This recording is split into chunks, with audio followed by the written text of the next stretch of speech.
Okay, councillors, if you can make a start, please. Councillors. So, evening all. I'm Councillor Paul Wilby, the Chairman of the Planning Committee, and I'm pleased to welcome you to this meeting of the committee. May I take this opportunity to advise you that if the fire alarm does sound, please remain seated. A member of the Democratic Services team will assess the situation and give further instruction on the evacuation of the building if necessary. Tonight's proceedings will be webcast by the council, but if anyone else is intending to record these proceedings, can you please let it be known? I ask this question not to stop you, but merely to ensure that members of the public in the room know this is taking place. Is anyone recording? Nope. Okay. I'd also like to advise members that they should only address the meeting by the way of the microphones and remind them to turn their microphones off when they have finished speaking. I'd also, before we get started, just like to give a quick update that you probably noticed that Debbie Snook is not here tonight. She's doing well and she's on the mend. I'd just like to say that we wish her all the best and the speediest return to work. Okay. Okay. I believe there are some apologies for absence.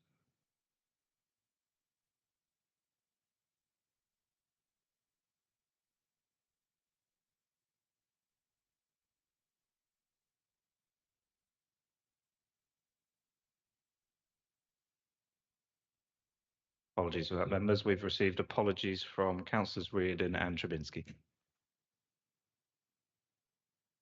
Okay, do I have any substitute members? Councillor Russell. Councillor Russell for Councillor Trubinski. Councillor Parfitt. Councillor Parfitt for Councillor Reardon. Thank you, councillors. Are there any visiting members? No? Okay. Item 4, items withdrawn from the agenda. There are no items recommended for the withdrawal from the agenda for this evening. Item 5, the adjourned meeting. I'm hoping we don't have to use this. Thursday, the 25th of July. Urgent items, item 6. I intend to take the urgent items report and their verbal updates as urgent items as they contain further information relating to matters to be considered at the meeting tonight. Is that agreed, members? Agreed. Okay. Item 7, any disclosures by members and officers?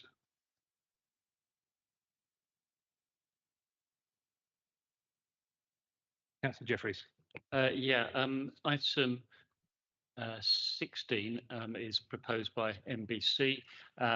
We have 5 cabinet members on here. I'm assuming we'll have to leave the room and not take part in the debate. I assume that's the case.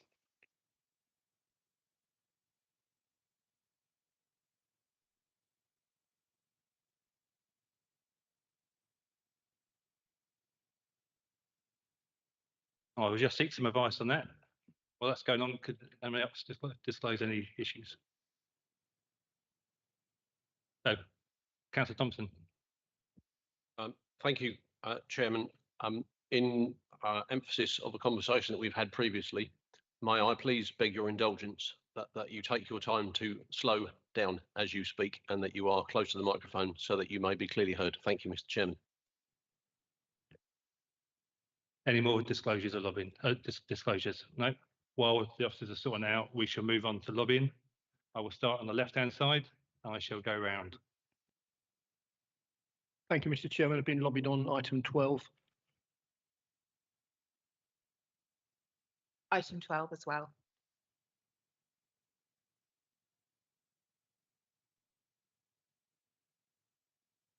Item 12. 12, Chairman. Item 12. Thank you, Chairman. Items 12 and 17. Item 12, Chairman. I have been lobbied on items 12, 14, 15, and I am on Boxley Parish Council, which pertains to item 17 as Parish Councillor. I've been lobbied, I think, on 13, 14 and 15. I may have had an email on 12, but I haven't seen it. I've been lobbied on 12. I'm also the parish councillor for 12 and I've been lobbied on 13. I've been lobbied on 12 and 14. Okay, thank you, councillors. I've also been lobbied on 12, 14, 15 and 17.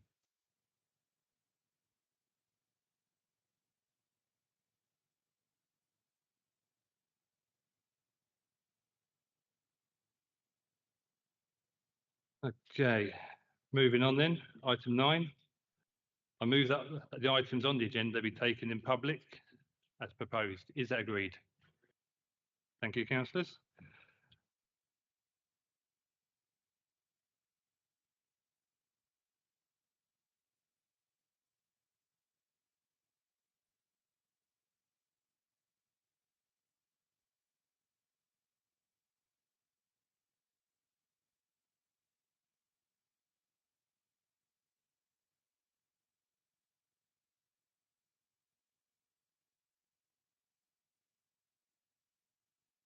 Sorry, members, and with the chairman's permission, I just wanted to clarify in relation to the declaration that Councillor Jeffrey made on behalf of the cabinet members in the room. For item 16, my understanding from speaking to Councillor Jeffrey is that the cabinet members here present haven't been involved in any decision making on that item, nor are they involved in any bodies that have any oversight on that item. So there isn't an imperative that they leave the room for that item. Obviously, you can decide to do so should you wish to, but you haven't been involved in any decision making on behalf of the cabinet with that item.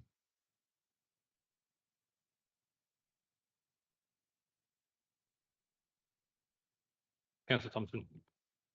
In order simply for the tidiness of the answer that we've just been given, I note that cabinet members of the previous administration are sitting around the table this evening. May I ask for the guidance?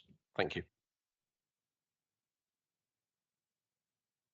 So in my view, those cabinet members have no locus going forward in relation to this matter and no relation to it.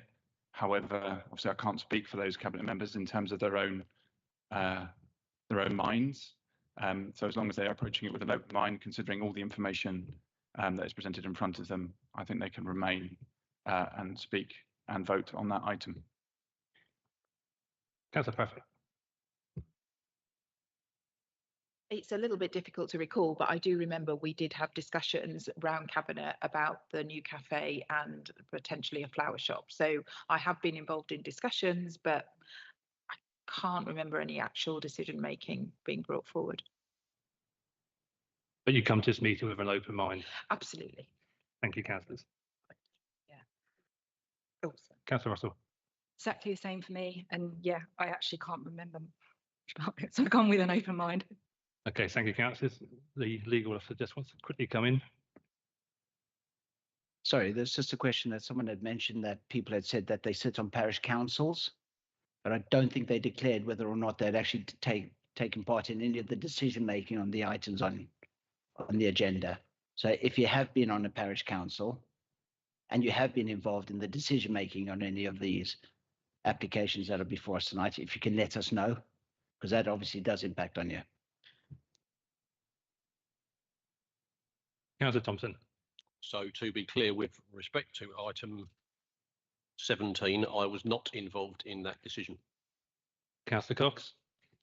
Ditto item 12, I absented myself from the discussion at Parish Council. Councillors, we shall continue. Okay, item 10. You should all have the minutes sent round to you now. They're all in front of you. So I know they come out a bit late, but are we happy to agree those minutes? Councillor Summerskill. Can I ask a question of procedure on item 40, the minutes? We have 13 members of the committee.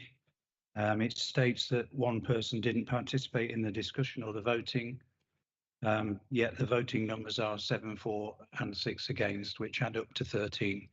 Is it correct that when the chairman makes a casting vote, it's added into the 4? That's correct. Thank you.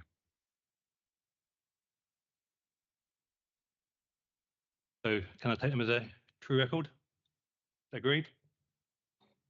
Thank you, councillors. Okay, moving on. Item 11. Presentations of petitions. There is no presentations this evening. Correct.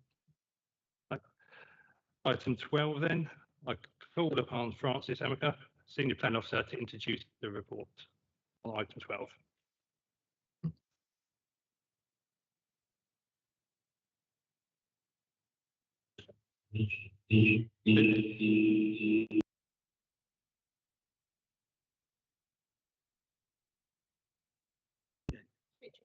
Yes, off, yes.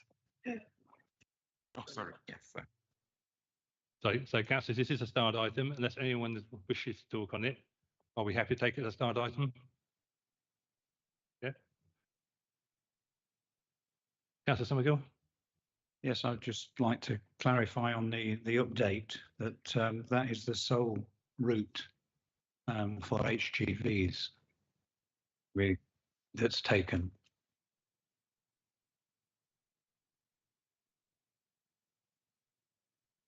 Okay, because you need that information, the item will have to be introduced. Okay.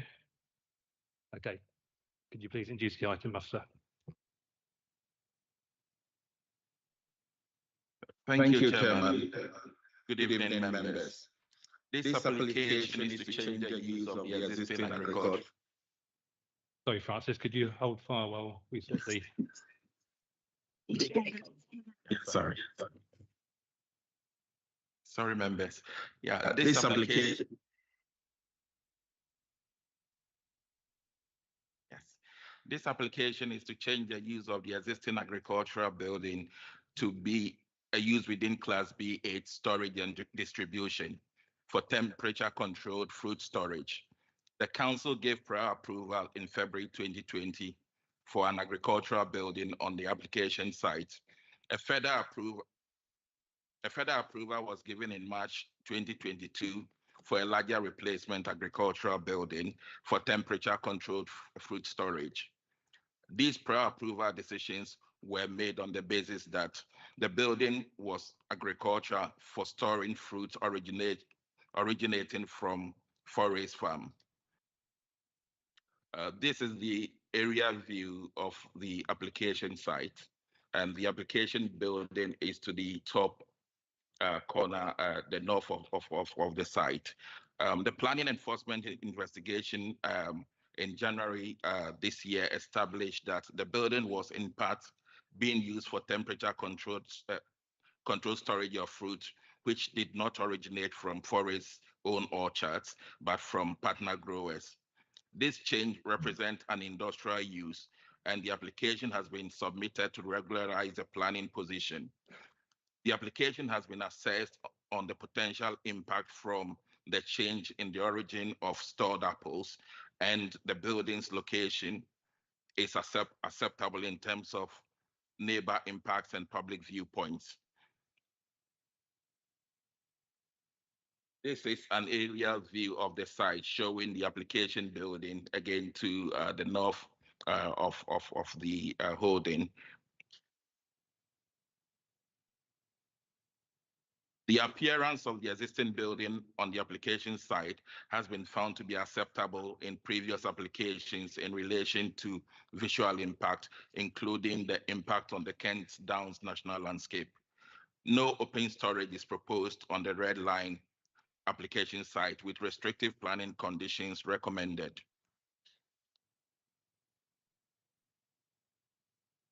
The image on your screen now is the application building itself.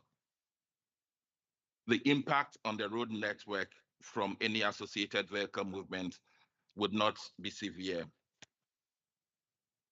The application is acceptable in relation to the site access, highways, safety and parking. The application is also in accordance with the local plan review policy SP9 and with the NPPF.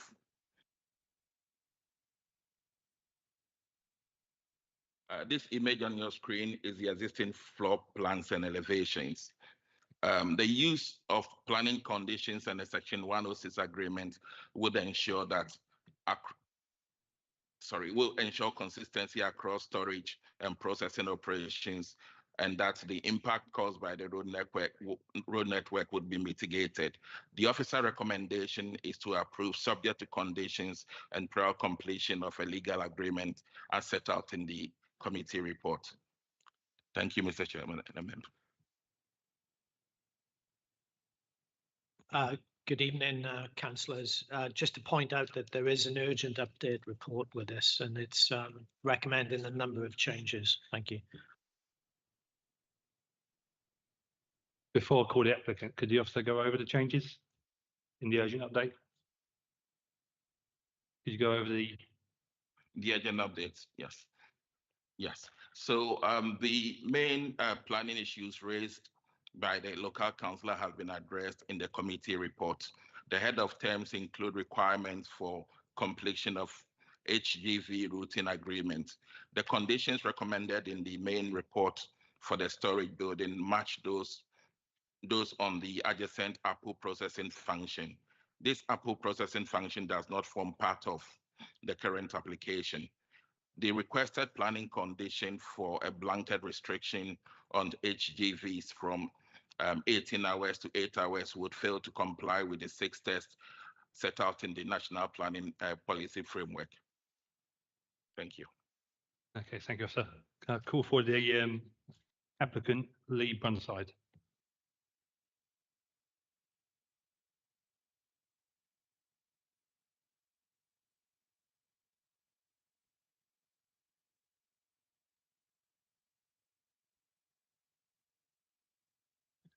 Good evening, members.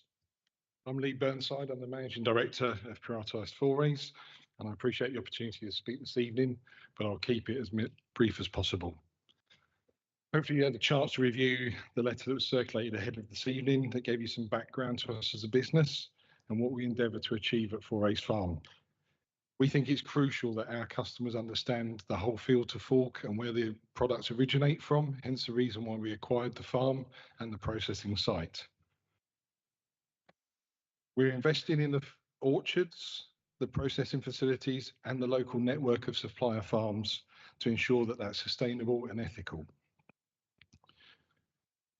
Whilst we are a global business and a supplier with a national presence, I want to emphasise this evening that we're absolutely vital that we operate as part of the community. We're not here to do anything against the community. That was the purpose of our engagement event last year, where we set out what our long-range plans were, etc., and to engage with the local community so that we could have ongoing relations with them. We recognise the management of HGV movements to and from the site is key to the local community, and obviously the roadworks on the A249 have been challenging recently. but we continue to work with our customers, suppliers, and the local community to manage those movements. And obviously, as part of this application, what's been mentioned is control of that via management of monitoring of those vehicles. Obviously, we welcome the opportunity that we've done working with the officers and welcome the positive recommendation before you this evening. And we will obviously follow the recommendations and grant planning permission subject to the Section 106 legal agreement, which addresses the points that the officer has identified. Thank you very much for your time this evening. Thank you very much. Okay, Councillor Somerville, as you asked for this to be reported. Thank you. I just wanted a clarification that there's a single route for HGVs, but whilst I'm also noting there are 25 representations from local residents, and this planning application was a result of an enforcement position. So I'm just wondering myself how a business that claims to be talking to the residents manages to get an enforcement which then causes planning. Why did they not do that earlier in the system? Are there HGVs actually going other ways as well? Did the officer come back on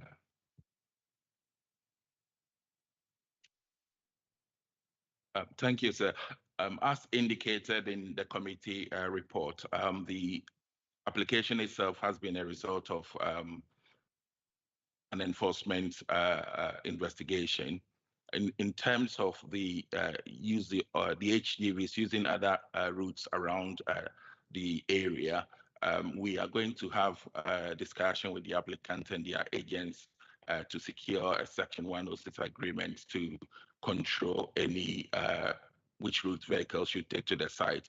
We believe that that should address any issues, especially those that had been raised by neighbors. Thank you. Yes, Cox. Thank you, Chairman. This is in my area. It's my patch. I walk this land up and down the hills, through the villages, etc. It's a really big impact on the local community when we get HGVs coming through the village, which is this particular route. If it comes up through Hollingbourne and the same through Bicknor, goes through 2 conservation areas, including past medieval hall houses. The roads are narrow. In many places, there are no pavements. The pedestrians, including young families, are having to walk over cobbled areas which they're trying to share or being shared with the road and with HGVs. So I'm really keen, and I say this to everybody in the room, that we don't see an uptick in HGVs coming through that route. So my question is, how will we monitor the movement of HGVs? How will those movements be verified? And second question, what sanctions are there available if there's any transgression? Thank you, Councillor. Thank you, Councillor Cox. To answer your questions, as indicated in the report, we did consult KCC Highways on the application, and their view is that the impact on the highway network would not be severe. When you look at the last section of the report, we have indicated that the application is recommended for approval subject to obviously a legal agreement, and the legal agreement at the head of term,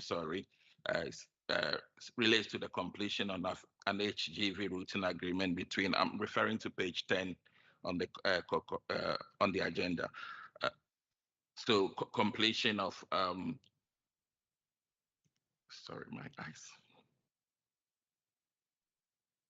So the head of terms states that the completion of an HGV routing agreement between the applicant and Maidstone Borough Council and KCC to formalize the control routes used by the HGVs on the local highway network. So that answers your question. So what we can do is involve you in the process as well, and see how you think that the concerns of local residents can be addressed. Thank you. Councillor Parfitt-Reid. Thank you, Mr. Chairman. I was just going to say, obviously, I'm a representative of a louder, Crikey. I'm a representative of a rural ward, so I totally understand the impact that HGVs do have on the road. However, we are a rural community, a farming community, and if we want local food sustainable, then I think we have to accept that it is part of that process, and therefore I don't see any reason why we shouldn't be approving this. I do know that at KCC there is a sort of a movement. It has been in the offing for a long time about HGVs and looking at ways of moving the HGVs to have minimal impacts on the villages, but it requires certain powers, etc., that can only be supplied by government. So it is a slow process, but I certainly will be supporting this application. Thank you. Okay, Dosta just wants to quickly come in with us with an update. Yeah, I was actually going to hand over to Russell because I think there's some concern about verification of the record keeping / enforcement. Yeah, so Councillor Cox, you asked a question about enforcement. Obviously, with the Section 106, it binds the land, right? So we can't actually regulate what happens off the land. But what we do is we have requirements for records to be kept. Then it becomes a monitoring issue. As regards to enforcement options, because it's a Section 106 agreement, there are only two under Section 106, which is an injunction, which you either get a prohibitory injunction to stop people from doing something, or a mandatory injunction to get them to do something. And the other option is step-in rights, which we're not going to exercise here, because we can't step in and drive the vehicles or sit there and regulate how their records coming in and out. So it's an injunction that is the enforcement option that's available. Okay, thank you, Russell. Councillor Harwood. Thank you, Chairman. I'm not going to talk about HGVs. We're in the way. I went up and had a look at this site, and every time I come along here, I am just profoundly shocked that an AONB and now a national landscape can be such an agri-industrial, intensively cropped area where with an absolute paucity of hedgerows, just kind of rows of dwarf rooting stock trees, and it's supposed to have the same planning status as a national park. I haven't been round any national parks in the United Kingdom that have been essentially industrial sites, which these are. And my question is, because I'm getting there, is that this retrospective change of use, it facilitates and enables further intensification of this approach to farming, which is spreading within the national landscape and now increasingly on the Greensand Ridge. There are big challenges in terms of more traditional farming, kind of arable and pastoral systems. They used to link into stewardship payments. They now are moving into environmental land management. Fruit farms, and including viticulture, do not qualify for those environmental land management payments. So therefore, you are seeing no landscape betterment at all. So essentially, by permitting, frankly, a warehouse that could go on an industrial estate and pulling more HGVs into a so-called national landscape, I just wonder whether this is the straw that breaks the camel's back. And I would really like to hear the officers' views on the bigger policy issue around a national landscape and an intensification of use such as this. Okay, Councillor Thompson. I am the ward member for Boxley Downs, which includes the roads over which we are speaking of this monitoring carried out. So I was interested by the officers' offer to Councillor Cox and would like to be included in that conversation. Thank you. Okay, Councillor Flood, I think that'd be an issue. Could I just bring the officer back to answer Councillor Harwood's question, please? Thank you, Councillor Howard, for your question. The National Planning Policy Framework obviously places a significant weight on a national landscape. It requires that we do all we can as a local council to protect national landscape. This requirement is also reflected in the local plan policies. In terms of this application, the policies, especially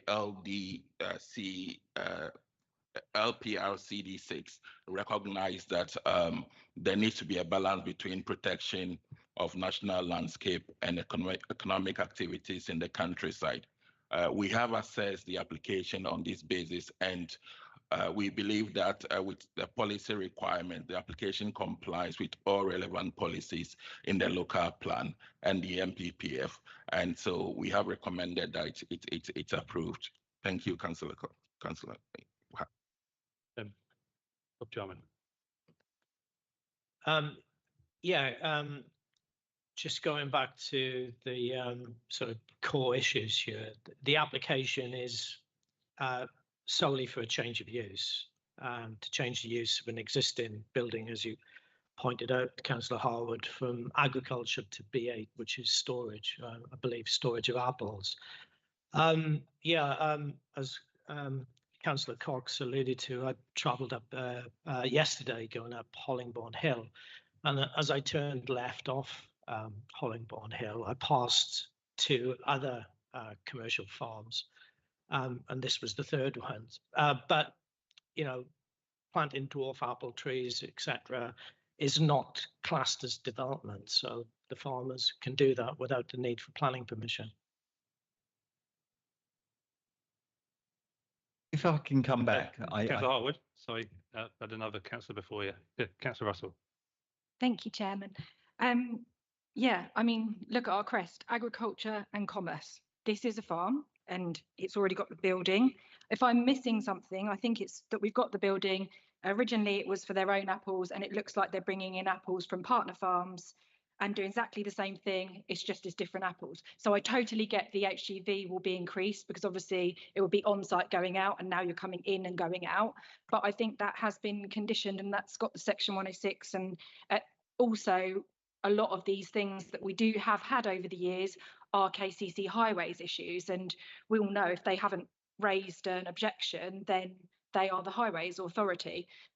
So I do struggle to see what we're finding here that is difficult for us to approve this application. And so I'm actually going to propose that we approve this application. Okay, do I have a seconder for that? Thank you. Councillor Harwood, I'll bring you back in and I'll go to Councillor Spooner afterwards.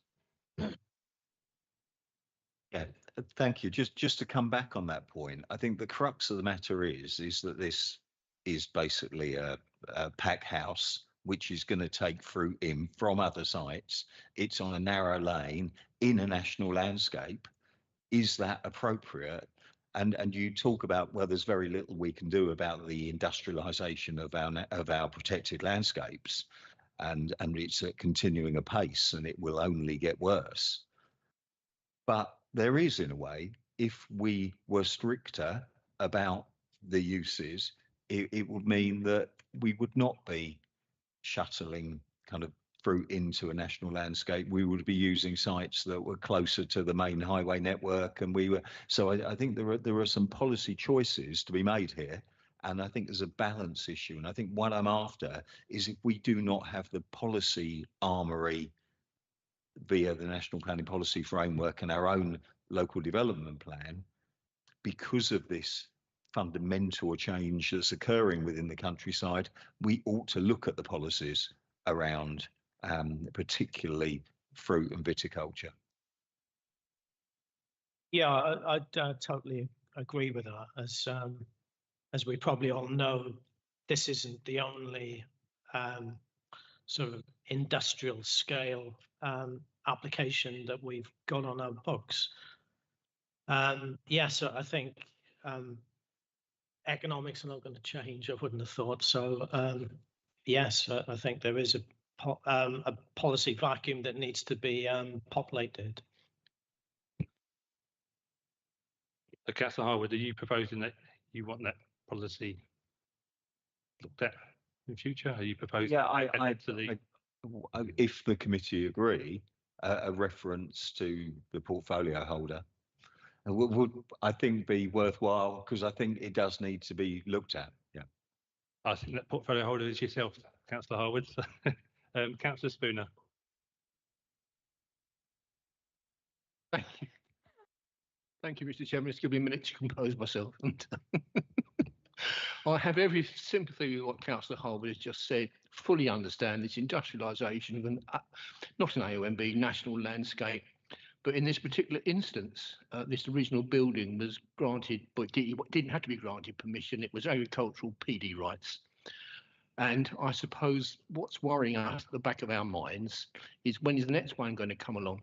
You know, not this farm, but it could be another farm in a national landscape. They put up a building under agricultural PD rights. And then a few years later, they start bringing in stuff from else outside. The problem is, how do we control that when they have a legal right to build that without planning permission in the first instance? I think that is the key problem. And we can't really address that unless national policy or national legislation changes. We just can't do that. So as far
Okay, councillors, we have the feedback.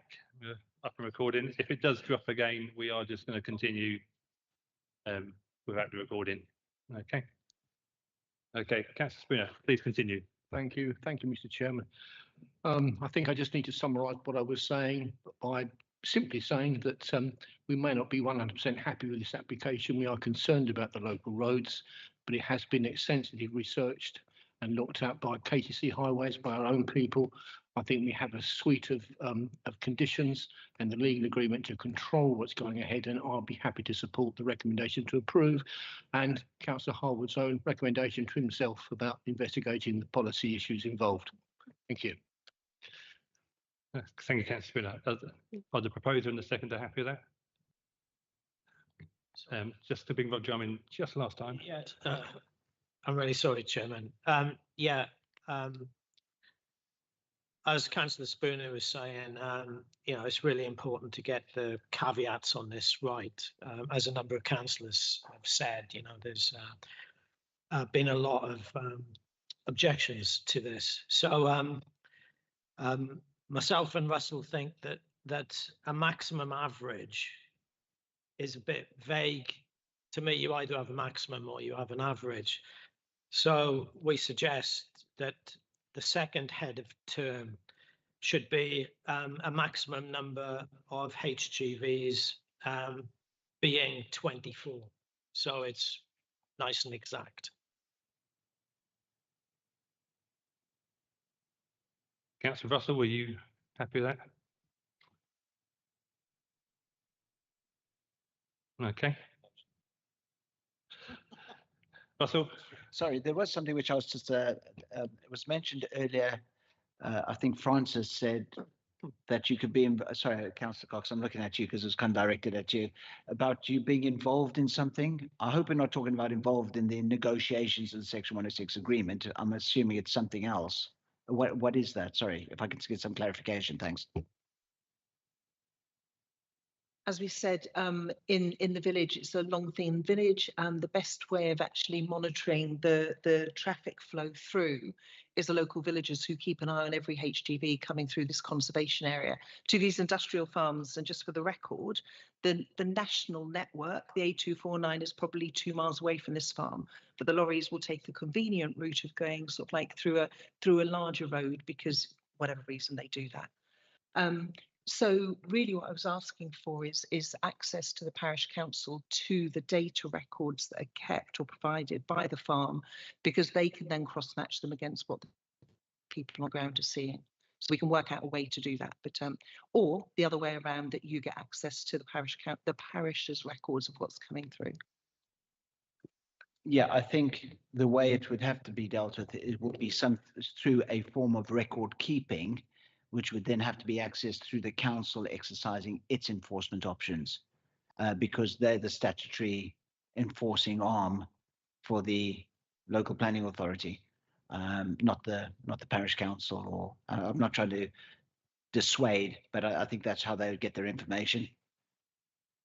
As long as we find a way of connecting the on-the-ground data to whoever's doing the monitoring, that's perfect. Thank you.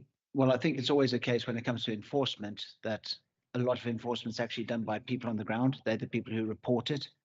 So if there are allegations of movements going outside of the routes that might be agreed, then those would be reported and then they would have to be investigated. But obviously, you've got to appreciate that enforcement can only go so far. There are only so many officers, and unfortunately, it is a discretionary function of the council. So the fact that someone is reporting it doesn't necessarily mean it becomes a priority. There's always difficulty with enforcement. If we can understand that, then we can find a way to make that easier for you by batch reports, not lots of individual cases. The last council I'm going to take, Councillor Summersgill. Thank you. Just the lobbying letter that we got says that this farm processed the apples and fruit to a range of jams, mincemeat and fruit fillings, whereas we've just heard this building is for storage only. Am I reading incorrectly into this letter for this building, or is that done elsewhere? Thank you, sir. The application obviously is for the change of use of the building from an agricultural building to a storage building. The application is located adjacent to the Forest Farms processing plant. So the relationship between the application building and the farm itself means that makes the operations of the farm a bit easier. If I understand your question, you are asking if sorry, if you could just clarify that and I can come back. Thanks. Well, sorry, I heard from one of the other members that it was used only for storage. And I just recall reading that there's processing, but I don't know if that's at a different building. So Councillor, the whole site, the site adjacent to it, does do the processing. The application is only for the storage area, the conversion. Okay. Thank you. Yeah. Okay, I think we've had quite a discussion on this already. We have a proposer and a seconder. I'm just going to clarify what we're voting on. So we are voting on the papers with the urgent update, the amendment to condition 2 to 24 Head of term. head term 2, and we are also then going to refer this to the member to actually review the policy. Yes. Okay, so we'll take that after the vote. Okay, so all in favour?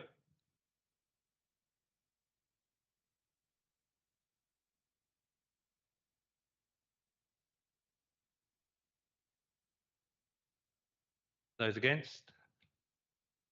And those abstaining? Okay, so what's the count?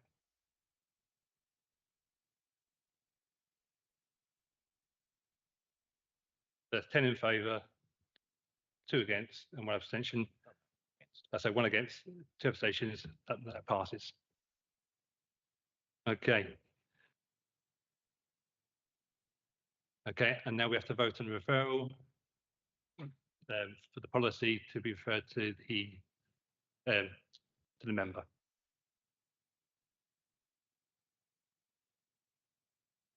So we just need general agreement on this. So basically, the Councillor Harwood can look at his own proposal. Basically, is that agreed, members? So the proposal is to look at the industrialisation within the ANOB. Yes, we don't have one at the moment. So is that agreed, members? Agreed. Okay. Moving on then, item 13. So this is Sunny Hill View, Esquin Stables, Soundway Road. I'll move to the just to introduce. Thank you, Chairman. Before I start this presentation, I would like to remind members there is an urgent update that shows the addition of condition 13. So this application proposes retrospective change of use of an additional area of land to the south of the site, on the site on your screen. So the shaded area, it's what we are dealing with today. To the south of the site, from agriculture to equestrian use. This is the area shaded in green, as I said earlier on. The report highlights that most of the site itself has an existing lawful equestrian use. The scheme includes retention of the existing static caravan in the western part of the site. That was granted temporary permission in 2019. The previous temporary permission for the caravan expired last year.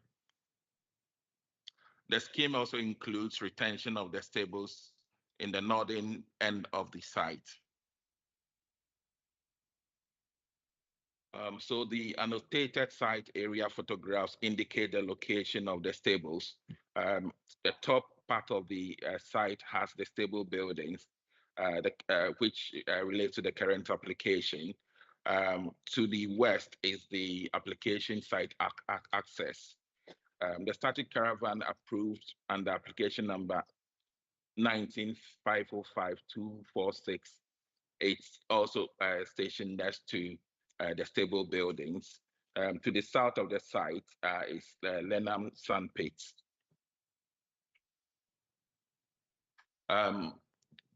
The officer site visit yesterday indicated that a majority of the trees surrounding the site are still intact. So the photographs taken yesterday, all these photographs were taken yesterday to indicate that a majority of the boundary treatment are still intact. This is the view from the site entrance looking north. So you can see along the boundary, there is a substantial treatment, even though there are gaps within the treatment, which is addressed by a planning condition. The next photograph on your screen is the view looking east of the site. So you can see the existing trees in the area photograph that I just showed are still all there. The next photograph relates to the view in the southern part when you're standing from the site access. So that is the caravan that is currently being proposed, or which relates to this current application. Along the boundary, you can still see that the boundary treatment are still there. So the site is not visible from any public vantage point.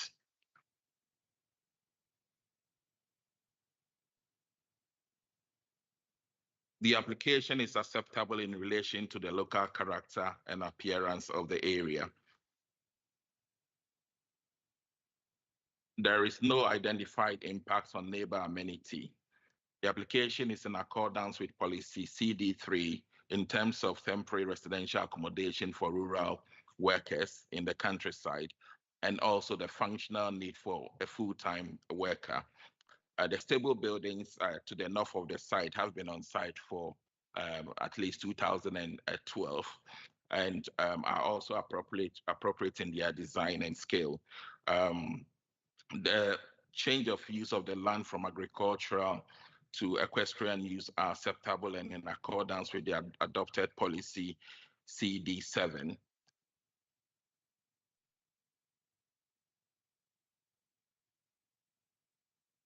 On this basis, it is recommended that permission is granted on a temporary basis for a period of 3 years. Thank you. Okay, thank you for the report. We believe we have Councillor John Britt on the virtual on Teams. Good evening. Good evening, Councillor. Thank you, Chair.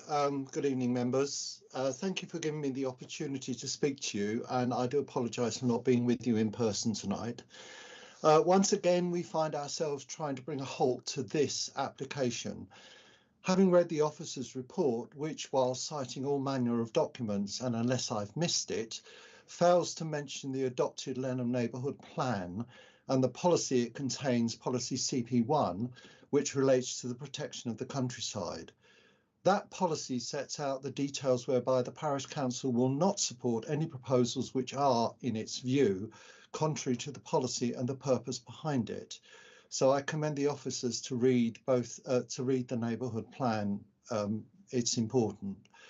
Moving on to this proposal in front of us, this is not a new development. It dates back to May 2014, when initial permission was granted. Further expansions were permitted in October 2015, September and December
Okay, we are back.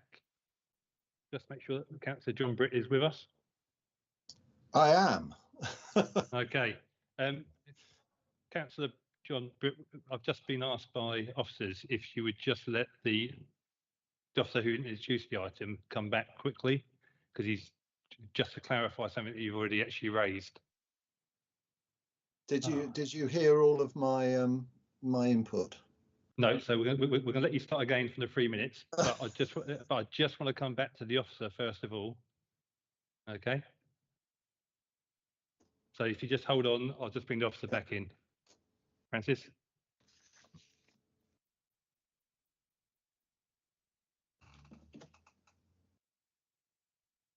So you want me to answer the question that he asked before? Councillor Bird has made a point about the need to refer to the Lenham neighbourhood plan. Yes, sir. Thanks, Councillor. I would like to confirm that in assessing the application, we actually considered the Lenham neighbourhood plan. It's unfortunate it's not reflected in the committee document itself. But the Lenham neighbourhood plan itself obviously conforms with the local plan, and the decision was based on the contents of that plan. Okay, thank you. Thank you. Councillor John Britt, you have your 3 minutes again. Okay, so I'm not quite start where we got to. Okay, so moving on to the proposal in front of us, this is not a new development. It dates back to May 2014 when the initial permission was granted. Further expansions were permitted in October 2015, September and December 2019, and a temporary license for a caravan was granted in 2020. So if this business was going to meet the profit criteria, which is one of the reasons given in the officer's report for support, one supposes it would have done so by now.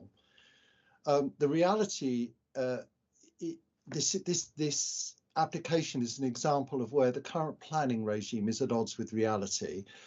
In 2019, we objected on the basis that the proposals as set out then would require further development in the future, which in turn would reduce the area available for horses. At the time, we noted the BHS guidance as a demonstration of that point. So as far as we can see, we were on the money then, and subsequent proposals on this site, which have been allowed, have merely proved the point we originally made. Furthermore, the landowner seems to have no rights over her own land here. She has consistently objected to the expansion of this site, as the parish council has consistently predicted would be the case. Whilst we understand that each proposal is required to be dealt with in its own light, surely some consideration has to be given to the overall and consequential impact of mission creep proposals such as this. So in light of that, I'd urge the members to reject the officer's recommendation and turn down this proposal. In our view, that will be the right thing to do in this case. So thank you for your time, even if it was a bit truncated this evening. Okay, thank you very much, Councillor.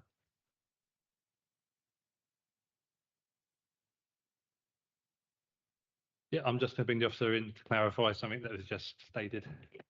Sorry, a lot of you probably already know this, but when it comes to land ownership is not a planning consideration. You're looking at land use here. Okay, I believe Councillor Cox, this is your area. I'll bring you in first and then Councillor Harwood. So I'd confess I'm not an expert on stables or horse rearing, etc. I hear Councillor John Britt's comments and his concerns about the scope creep, and I think that's naturally a concern. I think that's all I've got to say about it. So Harwood. Thank you, Chairman. This is a site I know very well, and I think it's quite interesting in relation to some of the objections, talking about some of the intensive farming may harm the horses that are on this site. And I think that tells a story in its own right, because though there are some issues that were raised that were largely non-planning issues, in relation to the use class and uses on the site. I cannot see any harm in terms of the landscape or in terms of the use or in terms of biodiversity or all the other factors that we need to take into account. And I therefore completely concur with the officers summing up that this does not cause harm to the countryside through the regularisation almost of the uses on site. So therefore, I'm prepared to move that we do grant permission as per the papers and with cognizant of the urgent update. Do I have a seconder? Councillor Spooner, do you wish to talk now or do you reserve your right? Thank you, Mr. Chairman. This is typical of a equestrian type use which generates in the countryside. And where else can they go? They have to be in the countryside. It started off from small roots and it's growing, which is good for rural economy, diversification of rural economy, all the rest of it, jobs being created in the countryside. It's bound to have an impact, but that impact is being ameliorated. And what does it for me is the fact we've had the council's rural planning consultants advising us that a caravan or a permanent caravan for someone to supervise for safety and look after the welfare of the animals is needed. I think that is a critical thing for me. And on that basis, I'm quite happy to support the application being permitted. Councillor Jeffrey. Thank you. I've got a few questions. I am concerned about the lack of mention of the neighbourhood plan for Lenham not being in here because clearly what we've heard is that it isn't in accordance with that. So it would have been useful to see that, and that slightly worries me. From my reading of this, in 2015 there were 9 stables granted, and then this is retrospective for an additional 2 to bring us up to 11. I think I've read it correctly, and therefore 11 horses require somebody on site 24/7. Is my reading of the papers and what I've heard. I'm not sure that therefore the fact that there are 11 horses on site is supportive of the current application. It is a consequence of the current application rather. So 6.09 kind of says that the application should be supported because there are now 11 horses, but actually that's because they've been put there. I have a specific question around the 24-hour supervision. 6.05 talks about the need for 24-hour supervision. However, 6.06 then says a full-time worker. Well, that's 40 hours a week, maybe. And it also says a 24-hour site presence. Well, that suggests that this isn't a dwelling. This is an office building. So kind of which is it? Have we got 5 members of staff that are going to rotate through that 24 hours, or is it a dwelling for somebody to live there as a permanent dwelling? I'm confused as to what they're asking for here. Thank you for the question. Policy LPRRCD3 sets out what the requirements for a rural worker accommodation should comprise of. So the application was assessed against this policy to confirm that a 24-hour on-site presence is required. The council consulted an agricultural consultant on the application, who also confirmed that given the scale and nature of the operations at the site, a 24-hour on-site presence is required to safeguard the welfare of the horses. Based on that advice, we decided that a 3-year temporary permission would be appropriate in this case. We would require the applicant to come back once the permission ends to see if the business is still viable. If it's viable and it meets all the requirements of local plan policy, then we would be obviously granting permission. In terms of how the 24-hour on-site presence is determined, that is something that is outside the technical capability of officers. So we then have to consult an expert who actually visited the site, assessed the application and all the details submitted by the applicant to come to that conclusion that an on-site presence is required to safeguard the horses. The policy itself, when you look at the policy, there's a requirement that for there to be an on-site 24-hour presence, there should be at least 10 horses. And looking at the details submitted with this current application, it meets that requirement of 10 horses. So the application is sound in terms of what the policy requires us to do. Thank you. Yeah, quickly. So how many people are going to be on site through that period? And there are other caravans on site. I'm just kind of trying to understand the nature of this, because it feels like it's not a dwelling, it's more of an office, because to cover 168 hours a week, you need about 5 people permanently living there. So it's the dwelling bit I'm puzzled by. The committee report clarifies that issue.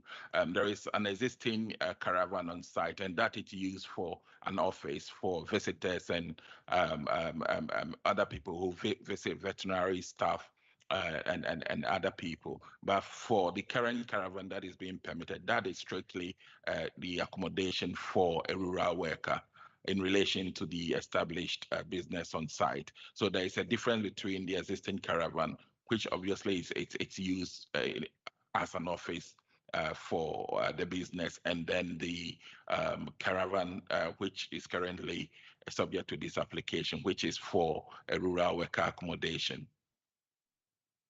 Thank you. Councillor Harwood. Yeah, thank you, Chairman. I mean, if it helps, I mean, we're not talking about kind of 24/7 surveillance around the clock, watching them all the time. It's just there's a fairly large number of horses on this site, around a dozen, and including potentially mares that are in foal. And horses just get themselves into scrapes all the time. So it's more a kind of presence than a continual, it's so that you can keep an eye out and intervene if there is a requirement. Councillor Summerhill. Just a clarification from the officer. You mentioned the council took agricultural advice. Is that in paragraph 5.8 or paragraph 605? Because 605 is agricultural advice for the agent. Thank you. So paragraph 5.8 is the advice provided by the council's rural consultant. I'm sure you don't want me to read the details of that advice. And 6 points, so referring to 6.4. 6.05 says it's an agricultural person who's advising the agent. So that's not what you're referring to. Yeah, thank you. Sorry. So in relation to that paragraph, that is the details submitted by the applicant. The applicant's agent is actually a qualified agricultural equine welfare business management specialist, and also a law graduate as well. So the details submitted in connection with the application set out how the scheme meets the requirements in the local plan policy, and in terms of the welfare of the horses and the 24-hour on-site, why the 24-hour on-site presence is required in this case. So there's a difference between that section of the report, which relates to the agent who submitted the application, and then paragraph 5.18, which relates to the council's rural planning consultant's advice. Yes. Thanks. Okay, I think we've had discussion. We've got a proposer, we've got a seconder. I am going to move to the vote. Okay, all those in favour?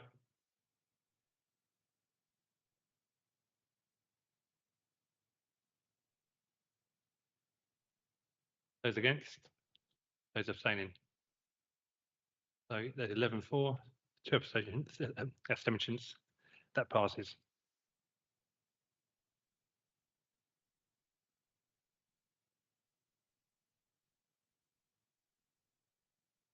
Okay, the next one's a starred item. Unless anyone wishes to have this introduced and the applicant is willing to.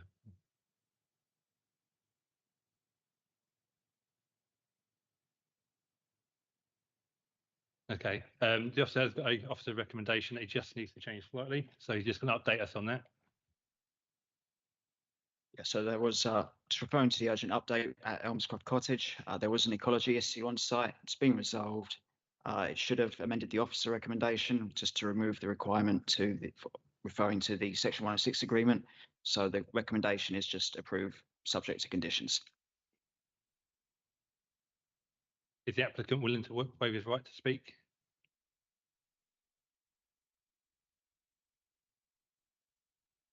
I don't know who the applicant is, Deirdre, so.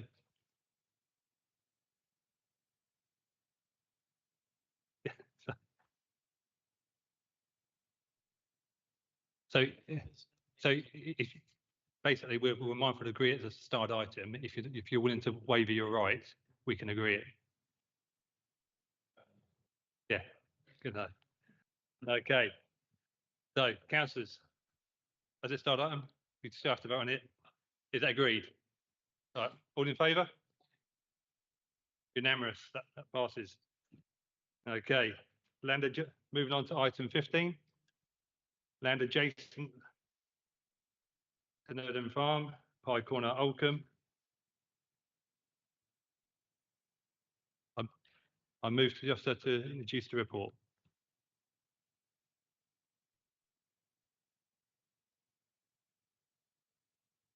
So the application tonight is in Oldcombe and seeks the removal of a condition.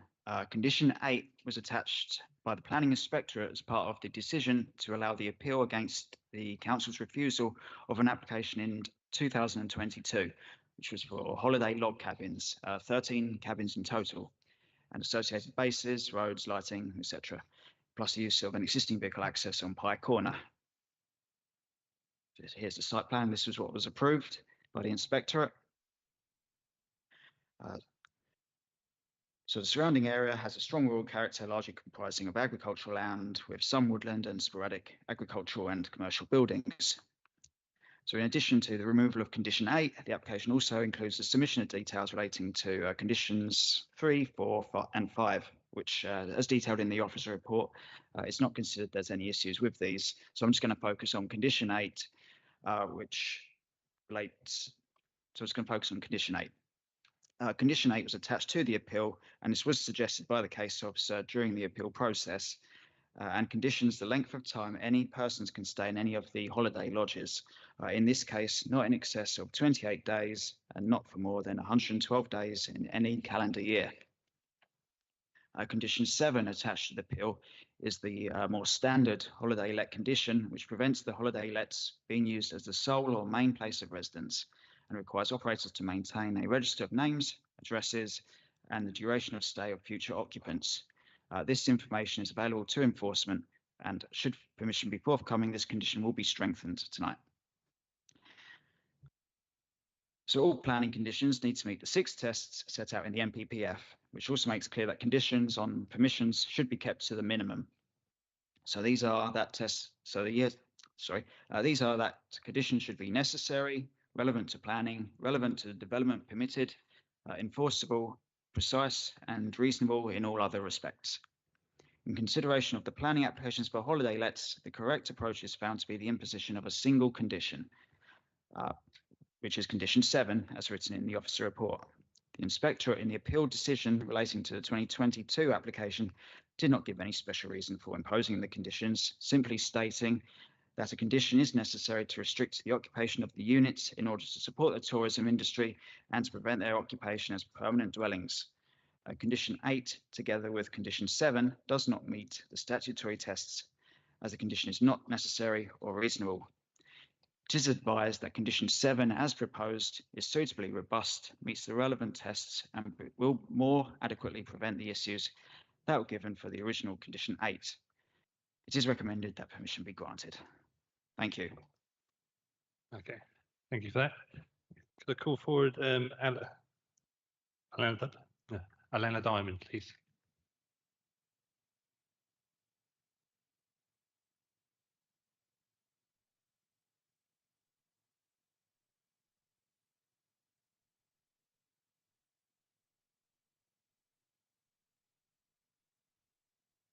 Good evening, Planning Committee. I am objecting to Maidstone LPA electing to ignore a planning inspector's decision.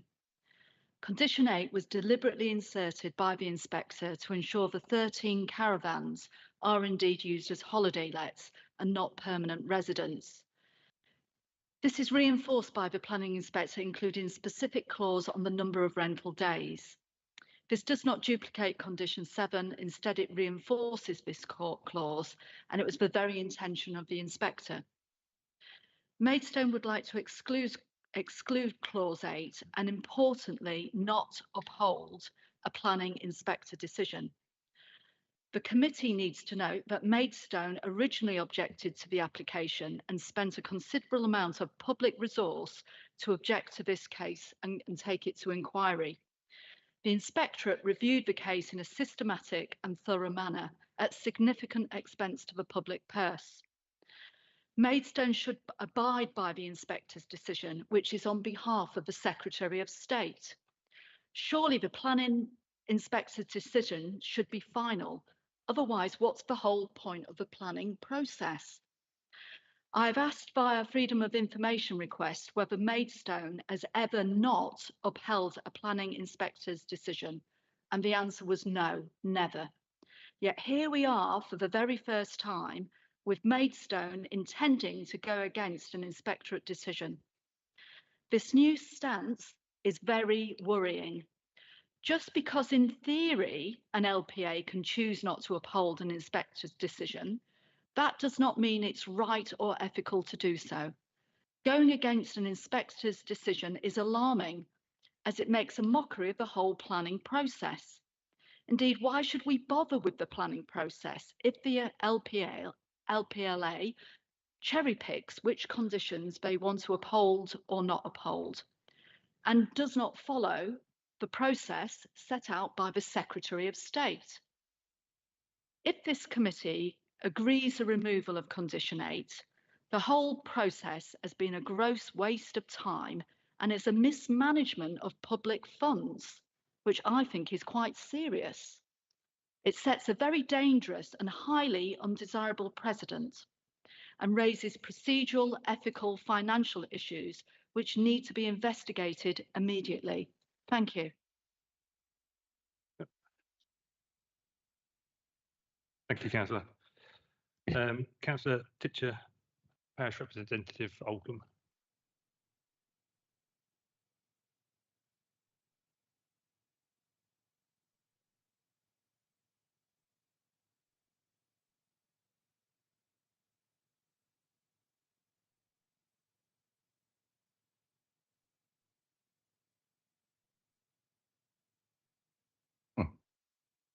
Okay. Right. Good evening, Mr. Chairman and members. In his final statement to the inspector, the applicant wrote that travellers will not be involved in these holiday mobile homes. This is therefore, apparently at present, not a traveller application, but a commercial proposal. I hope you have all seen our objections as Oldham Parish Council on the portal, because we think cancelling condition 8 is a very bad move. Over many years, both we and Maidstone have had our differences with the planning inspectorate. At the end of the day, we have both accepted all inspectorate appeal decisions. This is the first time that MBC is unilaterally trying to amend an inspector's major decision without going to the High Court with a challenge and a point of law within 6 weeks. This is the convention because decisions by the Secretary of State's planning inspectorate are supposed to be final without a legal challenge. We are asking you to vote against the officer's recommendation because we strongly believe it is a matter of principle that we should not start disputing an inspector's decision without going to the High Court first. This is a slippery slope, and we hope you will all agree. There are many actions which are legal, but which can also be undesirable or contrary to convention to implement. For example, Our monarchs in this country can legally refuse assent to a bill of parliament, but this hasn't happened for over 300 years for obvious reasons. Despite the whys and wherefores, the officer's recommendation that this is a minor amendment is very misleading. Section 73 of the Town and Country Planning Act 1990 does cover minor material amendments to conditions, although it doesn't mention planning inspector conditions. However, condition 8 is in fact a major condition, and any amendments to it change the inspector's appeal decision. We can see no reason why Maidstone wants to challenge condition 8. Their proposal for a rejigged condition 7 is too woolly to enforce and not robust. We are concerned that scrapping condition 8 will risk these 13 units perhaps also becoming open to permanent residential units. 13 holiday mobile homes in just over 1 acre with noise, light and cars would not be an attractive holiday destination for many people when all shops, public transport and services are 3 miles away. This is also a concern of the Mid-Kent Environmental Protection Team. Please bear in mind what the inspector said, and you've heard this and read it already.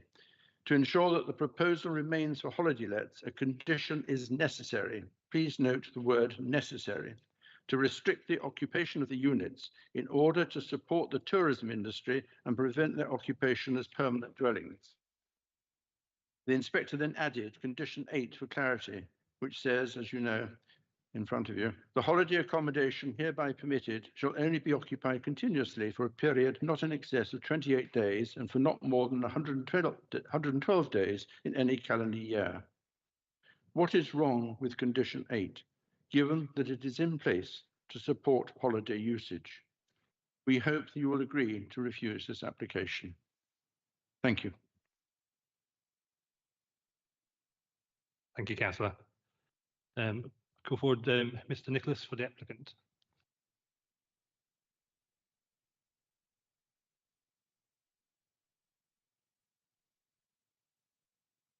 Thank you, Chair. This application follows an allowed appeal, and as the officer said, the case is having to be discussed by the committee purely on the basis of the Parish Council's objections to the removal of condition 8.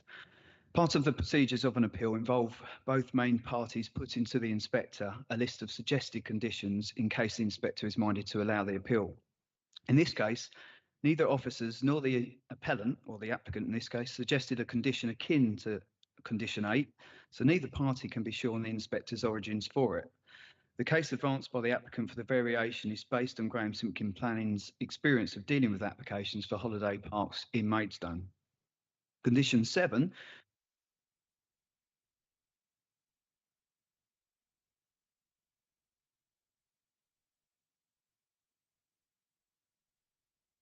So just hold with us.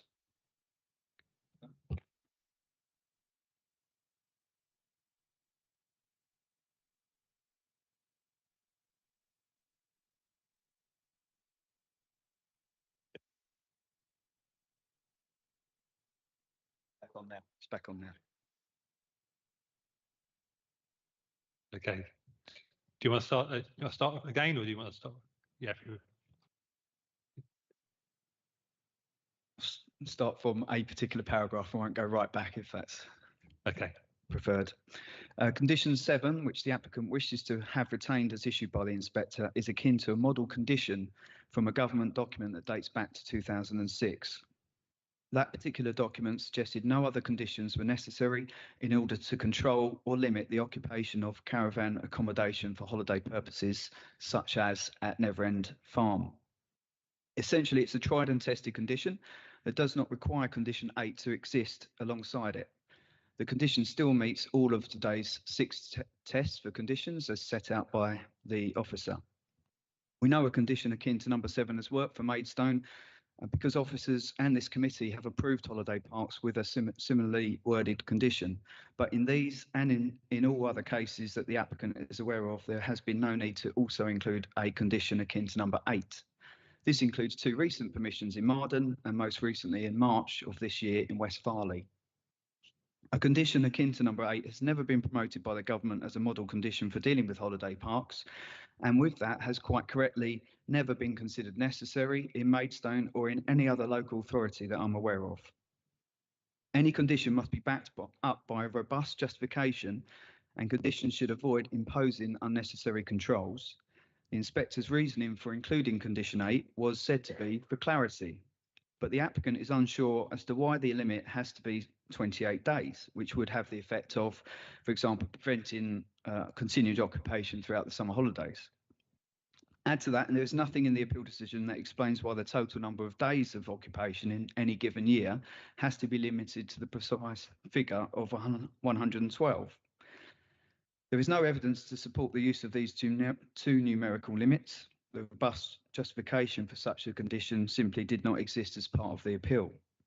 It is not going against the entire decision of the Planning Inspectorate. It's just the one condition of it, and it doesn't require intervention of the High Court. In summary, a reminder that neither main party involved with the appeal suggested this condition in the first place. Clearly, Maidstone find that condition 7 on its own works as an enforceable condition, as it has been the case for many years. Conversely, condition 8 is not necessary, nor is it enforceable, and the applicant urges members to accept your officer's recommendation to allow the deletion of condition 8 and the approval of the details that have been submitted pursuant to the other conditions. Thank you. Thank you very much. Okay, I'll open the floor. Does anyone wish to speak on this item?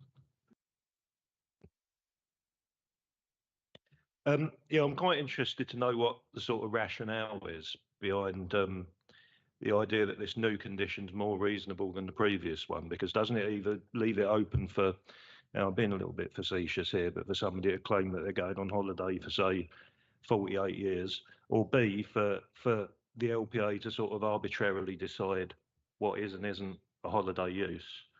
Other than that, I suppose it's the first time I've been involved in a planning application where we're considering ignoring the Planning Inspectorate's advice. So I'm quite interested to see the outcome of this. Will, can you come back, please?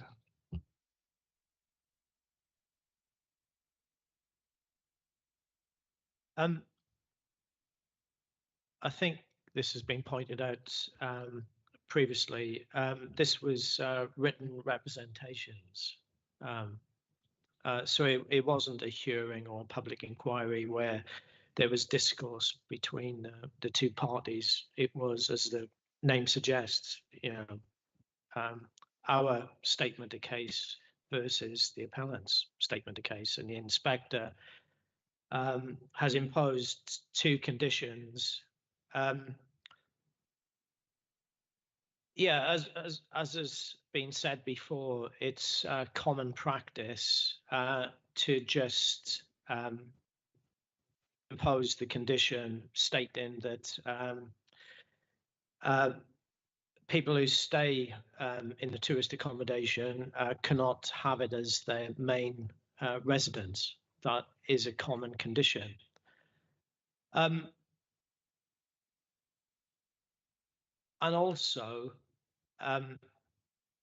we have to balance up the need to support the diversification of the rural area to give that flexibility. And therefore, in a nutshell, we think that with condition 7, which was also imposed by the inspector, we think that there's sufficient control to prevent any of the tourist units from becoming main residences. And obviously, we need to monitor the situation on a regular basis. Thanks. Does that answer your question, Councillor Wilson? Jeffries. Thank you. Yeah, I'm concerned that we seem to have an application that wants to overturn the planning inspector's condition rather than an application in its own right for a different model of use. Whilst I can probably, to some degree, accept that there might be a rationale that's not a normal condition, and it's not. It isn't our decision to overturn, surely. I feel really quite uncomfortable about that. If the decision needs to be overturned, surely it's for the planning inspector to overturn it. Why should we want to do that, or be able to do that? So I'm deeply concerned more about the process than anything else. It just feels fundamentally wrong. Yeah, it's just the normal process. You know, the application was refused. Obviously, the original application was refused. So the applicant appealed it, and as I said, an inspector adjudicated. I would emphasize that it was the written representations form of appeal, because with a hearing and public inquiry, part of the appeal is a session on conditions, and both parties have the chance to opine. Whereas with written representations, it's just, you know, here's my decision.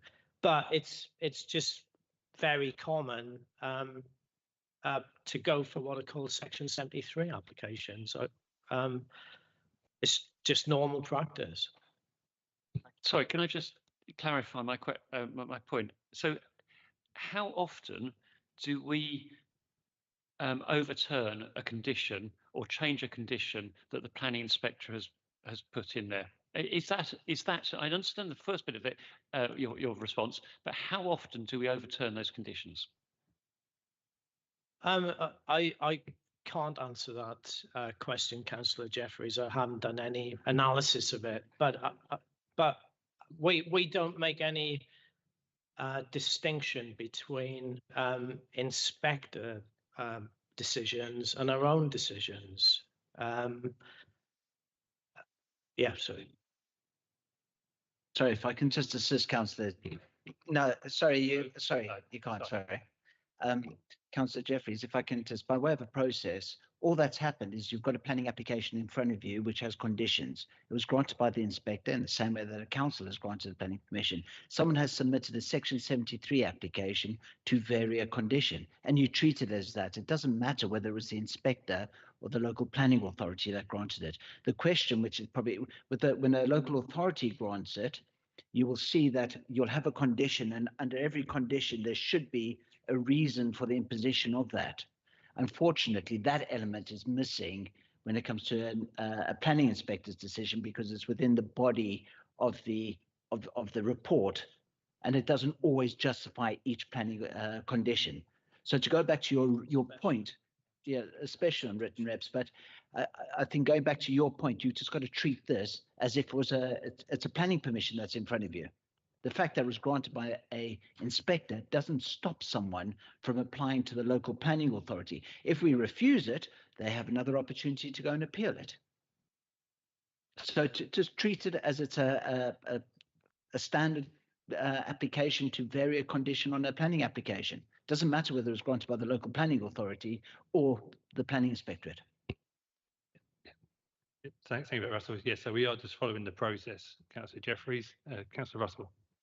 Thank you, Chairman.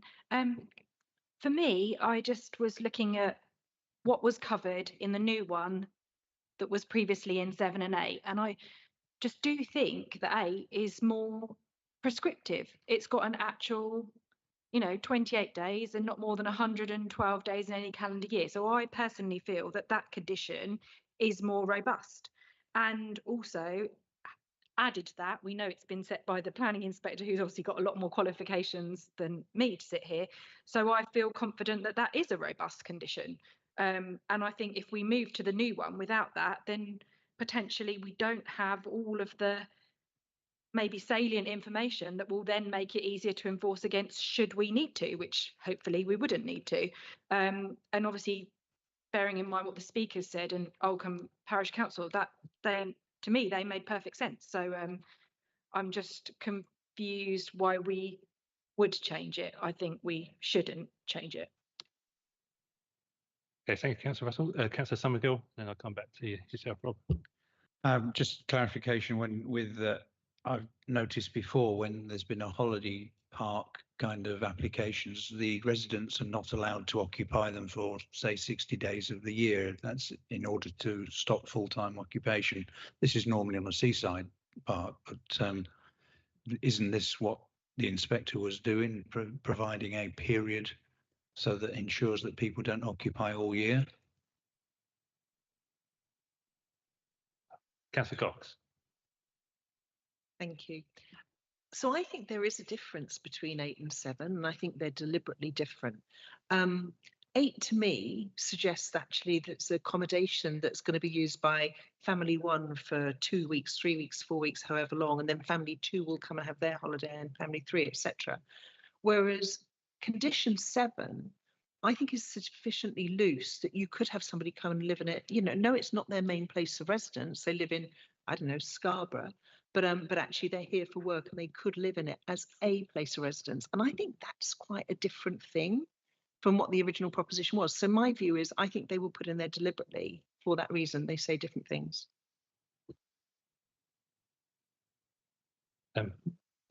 Rob.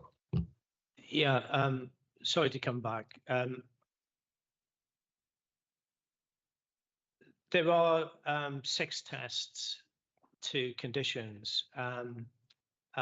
One is around enforceability, precision, and yes, I would agree that condition 7 does provide more preciseness than condition 8. However, that has to be balanced up with the other tests, one of which is reasonableness. Obviously, the applicant thinks, or I assume he thinks, that it's providing too much of an imposition on his business. So he wants that greater flexibility. And in my experience, I haven't come across, I must admit, in the last 20 years at least, conditions that do specify the number of days that people can stay in caravans. I have seen this condition imposed many a time, including by this authority. Thanks. Councillor Jeffries. Thank you. Just to briefly come back on Robin's point about this being a new application, I understand that. However, it's not worded that way because it is criticising the statutory, is criticising the previous the planning inspector's position. It's not saying we now need this for different reasons. And on that basis, I really struggle with the increased laxity of the proposed replacement, and therefore I propose that we refuse this application. So, do you wish to speak on? No. Councillor Jeffries, legal officer asked, go some grounds about why. Because it is increasingly. It reduces the constraints that the planning inspector felt was reasonable.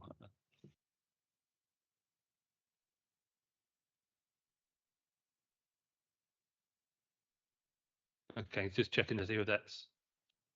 Yeah, done. So if we can, we've got that wording. Can we just let the officer come up with a form of wording to see whether, and then say whether or not he feels that is justified? So he can put it to you, because so we know what he's got. Okay, so what he has to do is he needs to put it in planning speak, and then he'll put it back to you to confirm that that's the case, and then decide whether or not he feels that that is potentially defendable should they appeal. Yeah. While the officer's doing that, does anyone else wish to speak still? Nope.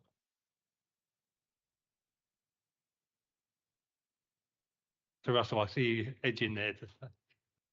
On the spot. I was just going to say that the committee feels that condition 8 meets the terms of 6.04. It's necessary, it's relevant to planning, it's relevant to the developments permitted, it's enforceable, it's extremely precise, which is why we want to keep it, and it's reasonable in all other respects.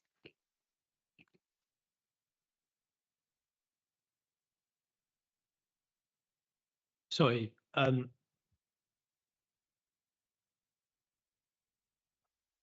what I can gather, obviously I disagree with these views, but from what I can gather, you think that condition 8 as it is now provides that surety of enforcement, and just leaving it to condition 7 or a modified condition 7, despite what I've said about it being a standard condition, is unenforceable, or there's a high risk enforcing it because of its ambiguity. Okay, so it's not precise enough. Okay, Councillor, so we're just waiting the word in from the officers, and then we'll take it to the vote.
Okay, officers, do we have a word in for us?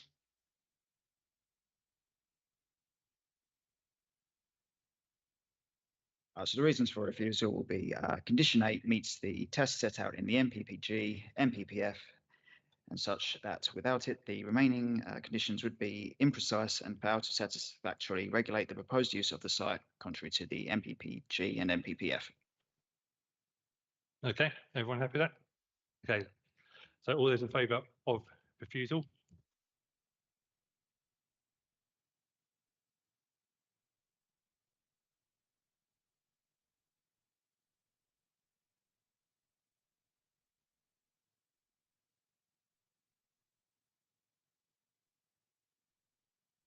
And those abstain? Okay, so the application fails. Okay. Moving on, hopefully this one shan't be too controversial. This should be moving on to Vinters Park Crematorium, Bearsted. Oh, okay. Cheers, Tony. Okay, I'll move to the officer to introduce the report.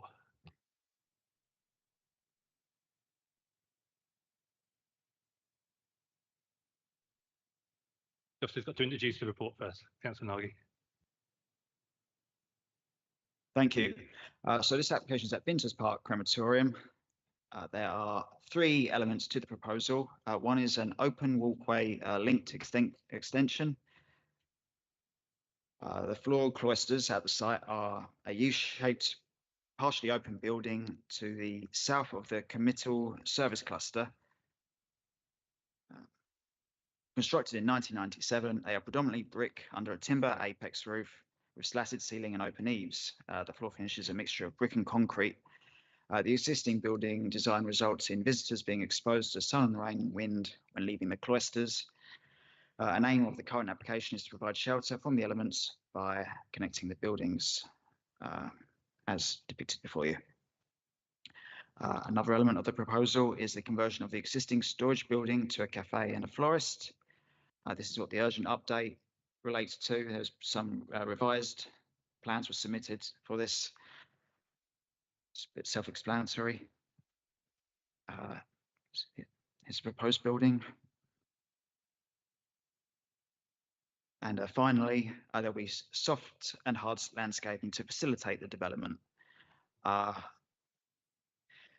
New pedestrian pathways are proposed to link the cafe and the florist to the gardens and chapel cluster and to provide level access and connections to the existing paths. Other works to improve the general operation of the site include additional seating, refurbishment of the existing pond. The pond area is of its time, it's just before you here. It utilises large portions of hard surfacing. The existing concrete slabs will be removed and raised, and a raised courtyard deck built to enable the water to drain naturally. As you can see, there's photos were taken on a rainy day, and there's water building up at the rear there. As detailed within the officer report, the development is assessed as being policy compliant. The reason it's here tonight is because it's a Maidstone application. The conversion is an economic use within the urban area for the conversion of the storage building, and the building works aren't assessed as resulting in any visual harm. The recommendation is to approve with the conditions as detailed in the officer report. Thank you. Okay, thank you for that. Councillor Mark Nargi. Thank you, Chairman. Yes, I mean, I'm all for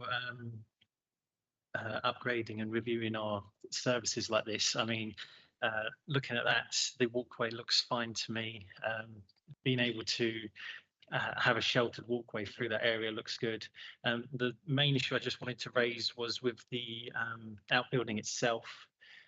It looks relatively close. I know it says it's within the 5 metre boundary of the ancient woodland, but my concern is obviously with that impact. As you can see, it's quite overgrown. There's quite it's quite pushed back into the landscape up against the border of the woodland itself. I just wanted to make sure that obviously where this area is going to be made into a cafe and a florist, there's obviously going to be a lot of footfall, a lot of people interacting with that area, and that if this building is obviously brought up to speed, it has the necessary protection for the area around it, because it just seems to be really on the smaller end of the border rather than the top end, if you see what I mean. Other than that, I just wanted to also address the pond in the middle of the walkway. Obviously, we do have a lot of. I just wanted to inquire. Actually, do we have any fish, any life actually supported in that pond, or is it just purely for decorative nature? There is. I'll get us to come back in a minute. Yeah, the only thing I just wanted to make sure is that if there is any revamp in there,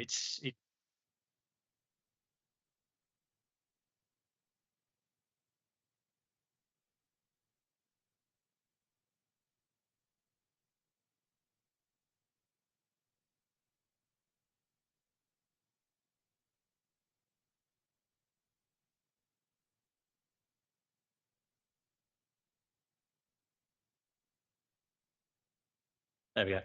Testing. Yep. Yeah, nothing major. It just wanted to make sure that the water feature is obviously protected against, say, obviously with any wildlife interaction. Make sure nothing's caught in it. Nothing. There's no danger to anything around that. But other than that, I'm all for looking into supporting the revamp of the site itself. Okay, thank you, Councillor. Before I bring you off in, Councillor Harwood. It's similar to the ward councillor.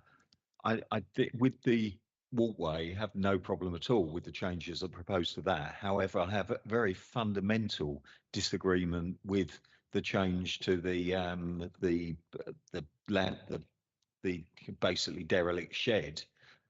I mean, we always stipulate as a committee that the 5 metre buffer zone of a semi-natural ancient woodland, we have no use in it. When we have had applications from developers where they've tried to put allotments in them, and they've tried to, and we always say, no, absolutely, because the NPPF talks not just about loss of ancient woodland, it talks about deterioration through things like disturbance, through lighting, through what the Ward Council had talked about, kind of footfall and so on. This is a really important ancient woodland. It's got it's a pretty intact ancient woodland. It's full of crabapple and beautiful old sessile oak trees and so on. And essentially, we're talking about a commercial use within the 5 metre buffer zone. And you can say, well, it's an existing use, but it wasn't. It was a storage shed, which, you know, is very rarely used. So therefore, there's not very much disturbance at all. I'm all for having a florist, and I'm all for having a shop, but, you know, build it somewhere else on the site. Don't have it literally within a 5 metre buffer zone. It's natural England are very hot on 5 metre buffer zones. You know, government guidance says development shouldn't be within the 5 metre buffer zone. We ensure other applicants adhere to that national guidance, and yet here we are looking to flout it. So I'm very keen that the officers come back on that. And I would also like to reiterate the other point made by the Ward Councillor around biodiversity impacts of the water feature that's talked about. Yeah, I'm fine putting seating around the pond and so on, but if they talk about a raised water feature, will that involve a pump? Will we be mashing up all our newts in it? You know, yeah, we need some assurances on the technology that's going to be used. Thank you, Councillor Harwood. I'm actually going to propose that we defer this because in the report it doesn't actually mention ancient woodland to go with it, and I think there's a missing in the title where it says an agricultural building rather than a storage shed. So rather than us just going through the discussion about it, I'm going to move that we defer it. Do I have a seconder? Yeah, okay, thank you, Mark. Okay, all in favour of deferring it? That's agreed. That's deferred.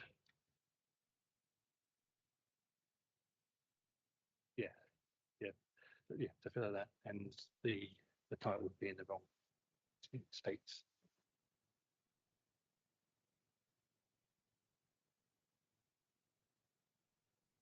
Okay, councillors. But moving on then, item 17. I move to the officer to introduce.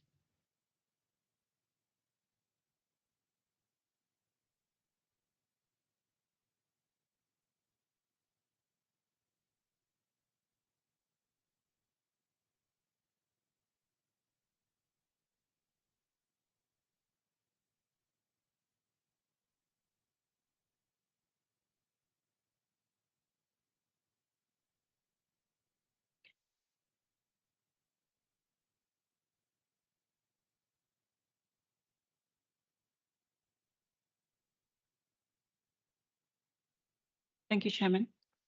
Good evening, members.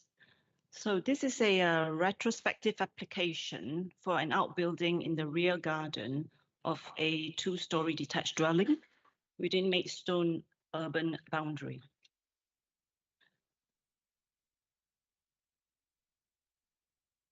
The outbuilding is located in the northeast corner of the rear garden and is sited approximately 1 metre from the shared boundary with the neighbour. The outbuilding measures approximately 6.24 meters wide and 3.5 meters deep. And here's a view of it.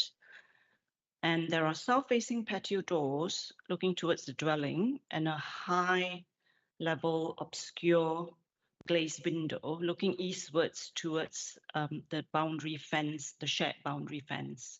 It would have a flat roof with an eaves height of approximately 2.77 meters, which is only 0.27 meters beyond the permitted development height of 2.5 meters.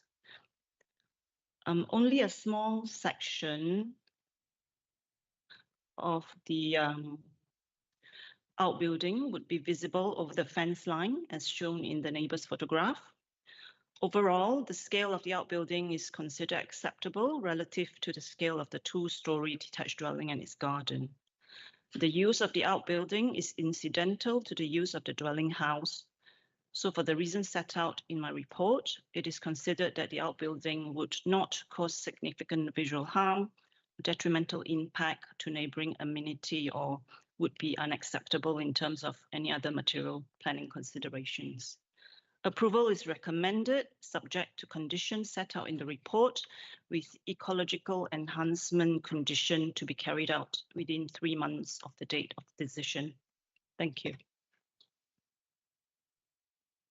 Thank you. Move to ward member to go first. Mr. Councillor Mark Nagy. Thank you, Chairman. Yes, actually haven't been able to see. Sorry, Mark, actually I forgot we've got the applicant on virtual. So I would just have to stop you there a second. And the applicant is 3 minutes to. Mr. Saunders, are you there? I am, yes. Okay, you've got 3 minutes. Thank you. Good evening, ladies and gentlemen. I'd like to start by offering a little perspective on this application. The applicant, Sun Lob, read the rules on what was not allowed under permitted development. They even checked the technical guidance for permitted development for householders and spoke to garden room suppliers rather than relying on third-party interpretation found online. So it was only a slight misinterpretation of the guidance on measuring the height on sloping ground that's led to this retrospective application being necessary. 27 centimetres too tall on what is otherwise a very modest outbuilding. And this brings me to my next point. The Parish Council have erroneously claimed the outbuilding is 10 feet tall. It's not. 2.77 metres is roughly 9 foot 1 inch. It's 11 inches shorter than they claim. This misrepresentation was then picked up by 2 objections.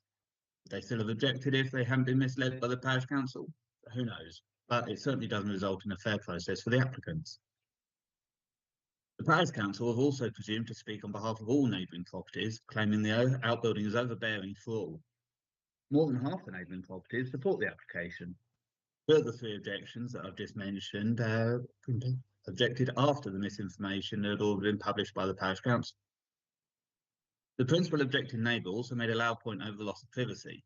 The side window is 1.9 metres above external ground level.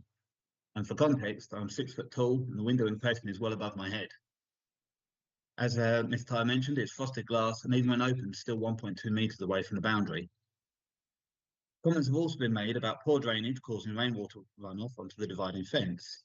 But being over a metre away from the gutter outlet, now at no point had rainwater running onto it. This was only temporary during the construction and it's now been fitted with down pipes leading into 2 large water butts for rainwater conservation as per the applicant's original plan.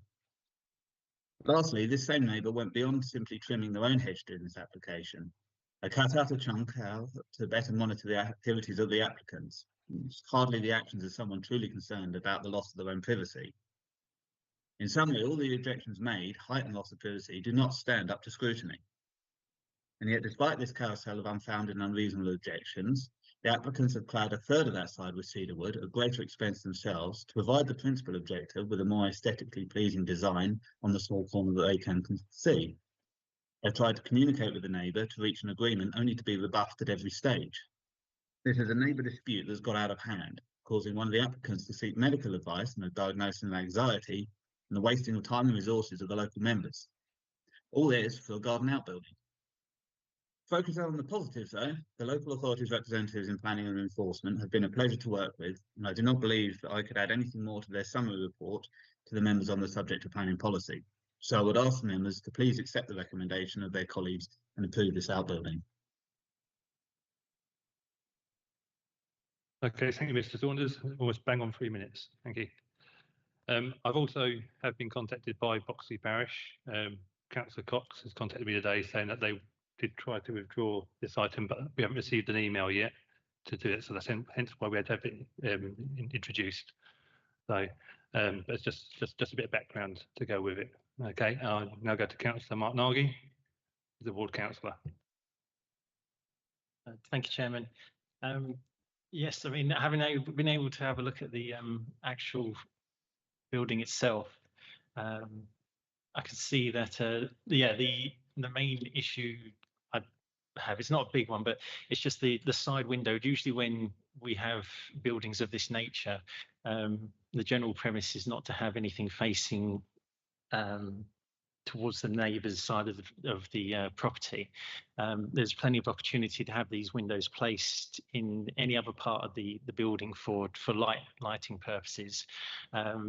Just going back to that one, I mean, I can see that it is partially hidden by the structure that's on the other side of the fence, but I would be interested to know whether or not the glass in that window could be frosted, or particularly just from a concern from the neighbour's point of view. That, I mean, I know it's only a small window, it's probably only there for lighting purposes, but it's just I can see where the concern is coming from that, and whether that would be anything that we could look into at all. Okay, thank you, Councillor Mark-Nagy. In the report, it is stated that that is frosted glass already. Yeah, so that is taken care of. Okay. No, Does anyone- other than that, yes, I mean, I think looking at it, that should be no other issue with that. Apologies, I've misread the form. That's fine, Councillor. Does anyone else wish to speak? Councillor Spooner. Thank you, Mr. Chairman. Following on from what Councillor Nagy has just said, I understand it's frosted glass. Is it also non-opening? And I'm just wondering if we need a condition to actually ensure that that does stay as frosted glass and non-opening, because that would obviously sort out the problem with the neighbour. Yes, that could be conditioned. Thank you. So, Councillor Spooner, are you proposing that? I would propose that as an amendment to an extra condition to go on the permission. Yes, that the window should stay obscure glass and should be non-opening. Yeah. Thank you. Okay, and Councillor Mark-Nagy, you going to second that? Okay, seconded. Okay, I see no one else wishing to talk on the item. So we have a proposer, we have a seconder. We're going to go to the vote. Okay, all in favour? That is unanimous. Okay.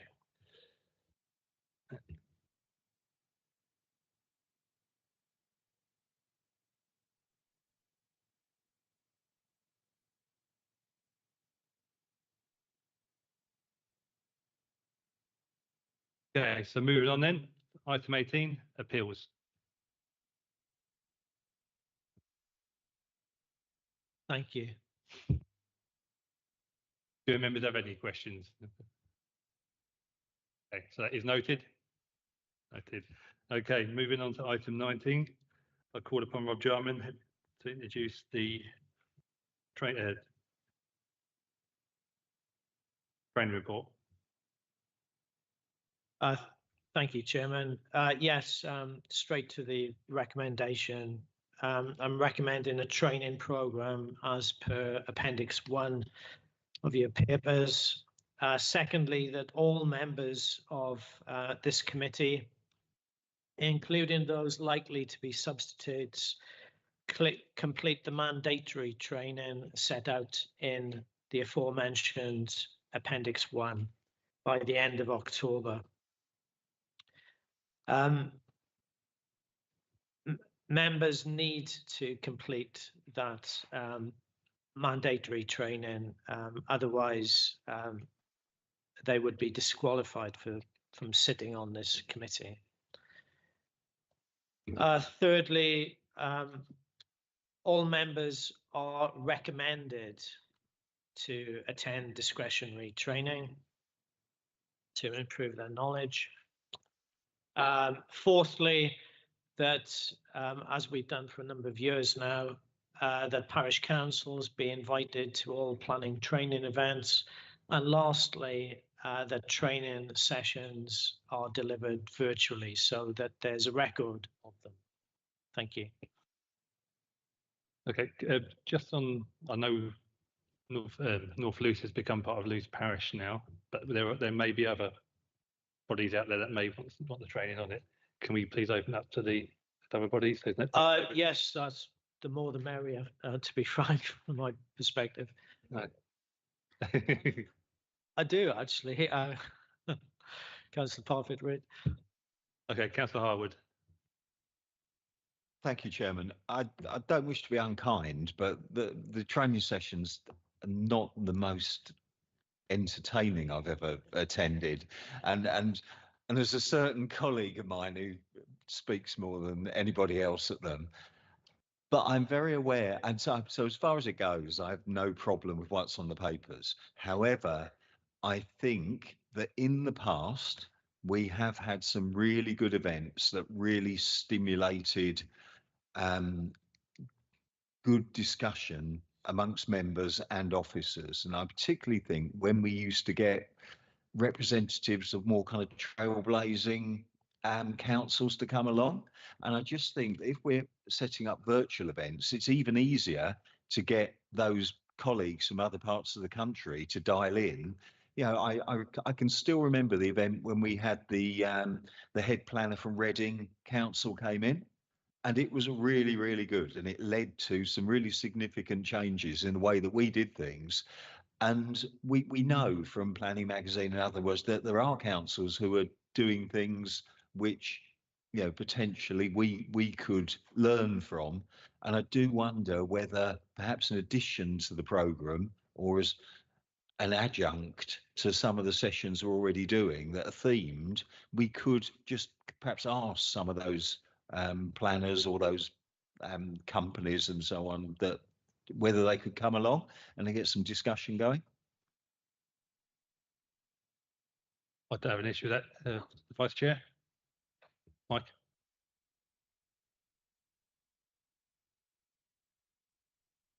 With people from outside coming in from, like, say, Reading and other places.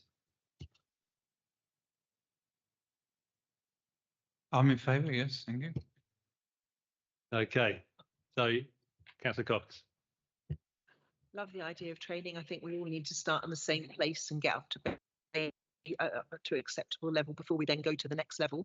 My request is just a practical one where we've got the dates in September and October. Can we just quickly have a look at everyone's diaries? Because I've looked at those and 3 or 4 of them are clashes of other meetings that exist. So if we could just quickly do that practically, that'd be great. Thank you.